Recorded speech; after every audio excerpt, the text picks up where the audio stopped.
Chị Hồng đã trải qua năm đầy thách thức khi đối mặt với tổn thương tiền ung thư cổ tử cung, nhưng hy vọng từ y học hiện đại đã giúp chị chiến thắng. Sau một năm điều trị, chị Hồng tìm đến Bệnh viện Đa khoa Tâm Anh thành phố Hồ Chí Minh để được chẩn đoán và điều trị kịp thời. Thạc sĩ, bác sĩ Ngô Thị Bình Lụa xác định tình trạng tiền ung thư của chị Hồng đã phức tạp hơn, cần phẫu thuật nội soi cắt bỏ tử cung và 2 vòi trứng.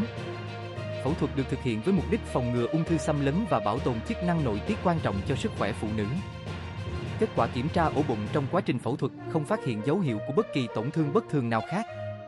Việc lựa chọn phương pháp nội soi giúp giảm thiểu tổn thương, rút ngắn thời gian nằm viện và phục hồi nhanh chóng hơn. Số liệu thống kê từ Globocan năm 2022 cho thấy tầm quan trọng của việc phát hiện sớm và phòng ngừa ung thư cổ tử cung. Việc tầm soát định kỳ, tiêm phòng vaccine HPV và lối sống lành mạnh là những yếu tố then chốt giảm thiểu nguy cơ mắc bệnh. Câu chuyện của chị Hồng nhắc nhở về tầm quan trọng của sức khỏe phụ nữ và vai trò không thể thay thế của y học hiện đại. Hy vọng từ câu chuyện này sẽ tiếp thêm động lực cho nhiều người khác.